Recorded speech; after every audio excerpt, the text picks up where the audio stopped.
जब दुनिया के ताकतवर सफारतकार एक ही मेज पर बैठकर अमन के नक्शे बना रहे हों और ऐन उसी वक्त आसमान से मिसाइल बरसने लगे तो सवाल यह नहीं रहता कि जंग क्यों जारी है। असल सवाल यह बन जाता है कि क्या अमन वाकई ही मुमकिन है या यह सिर्फ एक सियासी तासुर है। अस्सलाम वालेकुम नाज़रीन, मैं हूं अरसलान राजपूत। अगर आप आलमी सियासत को सुर्खियों से आगे समझना चाहते हैं और ये जानना चाहते हैं कि मुज़ाकरात की मेज़ और मैदान जंग एक ही वक्त में क्यों चलते हैं तो वीडियो को अभी लाइक करें, चैनल को सब्सक्राइब करें। नाज़रीन, अबू धाबी में होने वाले हालिया मुज़ाकरात को और यूक्रेन और रूस के दरमियान जंग के तनाजुर में एक गैर मामूली लम्हा करार दिया जा रहा था। ये इसलिए अहम थे कि फरवरी 2022 में जंग के आगाज के बाद पहली मर्तबा दोनों ममालिक बराह रास्त एक ऐसे अमल में शामिल हुए जिसकी सालसी अमरीका कर रहा था। आलमी सतह पर यह उम्मीद पैदा की जा रही थी कि शायद यह बातचीत किसी ऐसे रास्ते की बुनियाद रख दे जो कशीदगी में कमी या मुस्तकबिल में किसी मुमकिन तस्फिये की तरफ ले जा सके। यह मुज़ाकरात 2 दिन तक जारी रहे और इनका मुकाम मुत्तहिदा अरब अमारात का दारुल हुकूमत अबू धाबी था, जो खुद को एक गैर जानबदार सफारती प्लेटफॉर्म के तौर पर पेश करता रहा। अमेरिका की मौजूदगी ने इस बातचीत को आलमी तवज्जो का मरकज बना दिया था, क्योंकि वाशिंगटन तवील अरसे से इस जंग में एक कलीदी फरीक के तौर पर देखा जाता है, चाहे वो बराह रास्त मैदान में ना हो। लेकिन जैसे ही मुज़ाकरात अपने दूसरे दिन में दाखिल हुए तो यूक्रेन के दारुल हुकूमत कीव और मुल्क के दूसरे बड़े शहरों पर रूस की जानिब से एक बड़ा मिसाइल और ड्रोन हमला हुआ। इस हमले के नतीजे में यूक्रेनी हुकाम के मुताबिक दर्जनों अफराद जख्मी हुए और कम अज कम एक शख्स हलाक हुआ। इस वाक़े ने मुज़ाकरात के माहौल पर फौरी और गहरे असरात डाले। यूक्रेनी हुकाम ने इस हमले को महज एक अस्करी कार्रवाई नहीं बल्कि एक सियासी पैगाम के तौर पर देखा। उनके मुताबिक यह हमला ऐसे वक्त में किया गया जब वफूद अमन की बात कर रहे थे, जिससे यह तासुर पैदा हुआ कि जंग और मुज़ाकरात 2 मुतवाज़ी मगर मुतसादम रास्ते हैं। यूक्रेन की वज़ारत ख़ारजा की जानिब से इस हमले पर सख्त रद्द अमल सामने आया, जिसमें इसे दानिस्ता और बेरहमा इक़दाम करार दिया गया। हमले का एक बड़ा असर यूक्रेन के तवानाई के निज़ाम पर पड़ा। सरकारी आदाद-ओ-शुमार के मुताबिक मुल्क भर में तकरीबन 12 लाख से ज़ायद रिहायशी और तिजारती यूनिट्स बिजली से महरूम हो गए। कीव में दर्जा हरारत -10 डिग्री सेंटीग्रेड के करीब था, जिसने बिजली की बंदिश को महज एक तकनीकी मसला नहीं बल्कि इंसानी बहरान की शक्ल दी। यह सूरत हाल इस हकीकत को उजागर करती है कि जदीद जंगों में इंफ्रास्ट्रक्चर को निशाना बनाना किस कदर अहम हिकमत अमली बन चुका है। बिजली, पानी और हरारती निज़ाम जैसे बुनियादी ढांचे पर हमले बराह रास्त शहरी आबादी को मुतासर करते हैं और इनका असर महाज जंग से कहीं ज्यादा वसी होता है। नाजरीन, इस ताज़ा हमले ने इस दबाव को मजीद बढ़ा दिया। अबू धाबी में जारी मुज़ाकरात के दौरान बुनियादी इख्तलाफी नुक्ता मशरकी यूक्रेन का डोनबास इलाका रहा। इस खित्ते में डोनेट्स्क और लुहानस्क शामिल हैं, जिनके बड़े हिस्से रूसी कंट्रोल में हैं।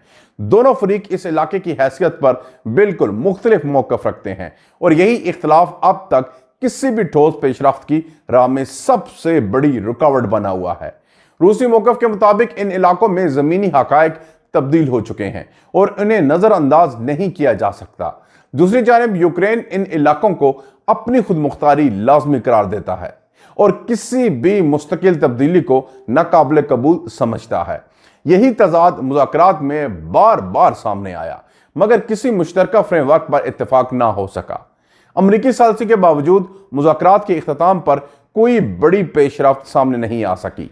सफारती ज़राए के मुताबिक बातचीत को मुकम्मल नाकामी करार नहीं दिया गया, लेकिन इसे किसी ब्रेक थ्रू के बगैर ख़त्म होना पड़ा। यह सूरत हाल इस बात की अक्कास है कि महज मुज़ाकरात का इनेकाद काफ़ी नहीं, बल्कि इसके लिए ज़मीनी हालात और सियासी इदारे का हम आहंग होना बहुत ज़रूरी है। कैफ पर होने वाले हमले ने आलमी सतह पर यह सवाल दोबारा उठा दिया कि आया जंग के दौरान मुज़ाकरात वाकई मौसर हो सकते हैं। तारीख में कई मिसालें मौजूद हैं जहां बातचीत और लड़ाई बैक वक्त जारी रही, लेकिन ऐसे वाक़यात अक्सर एतमाद को कमज़ोर कर देती हैं। यूक्रेनी हुकाम के मुताबिक इस हमले ने न सिर्फ शहरियों को निशाना बनाया बल्कि मुज़ाकराती अमल की साख को भी मुतासर किया। दूसरी जानिब रूसी मौक़िफ़ को बराह रास्त इन बयानात से अलग रखना ज़रूरी है जो यूक्रेन की जानिब से सामने आए। रूस की जानिब से इस मखसूस हमले पर फौरी तौर पर कोई सरकारी वजाहत सामने नहीं आई, जिससे आलमी मुबसरीन के लिए सूरत हाल को मुकम्मल तौर पर समझना मुश्किल हो गया। बैनुल-अक़वामी तनाज़ात में यही खिलाफ अक्सर बयानियों की जंग को जन्म देता है। यूक्रेन की तवानाई तंसीबात पर हमले इस जंग का नया पहलू नहीं, मगर हर नया वाक़या इस मसले की संगीन को मजीद वाज़ह करता है।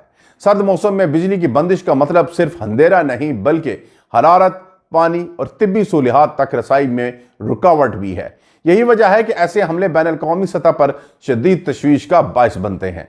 अबू धाबी मुज़ाकरात का एक और पहलू यह था कि उन्हें मुस्तकबिल के लिए एक बुनियाद के तौर पर देखा जा रहा था। अगरचे फौरी नताइज सामने नहीं आए, लेकिन कुछ सफारती हल्के इसे एक इब्तिदाई कदम करार देते हैं। उनके मुताबिक जंग जैसे ही पेचीदा तनाज़े में पहली बातचीत थी, सब कुछ तय नहीं करती। इसी तरह लेकिन ये एक तवील अमल का आगाज हो सकती है। ताहम कैफ पर होने वाले हमले ने इस उम्मीद के वक्ती तौर पर कमजोर कर दिया। जब मैदान जंग में शिद्दत बढ़ती है तो मुज़ाकराती अमल दबाव में आ जाता है। यही वजह है कि बहुत से तज्ज़ियाकार इस बात पर जोर देते हैं कि अमन के लिए सिर्फ सफारती कोशिशें काफ़ी नहीं होती, बल्कि अमली तौर पर कशीदगी में कमी भी वाज़ह होती है। नाज़रीन, यह सूरत हाल आलमी ताकतों के लिए भी एक इम्तिहान है। अमरीका, यूरोपीय ममालिक और दीगर बैनुल-अक़वामी फ़रीक़ैन इस जंग में मुख्तलिफ सतहों पर शामिल हैं और हर एक के लिए अपने मफादात, खदशात हैं।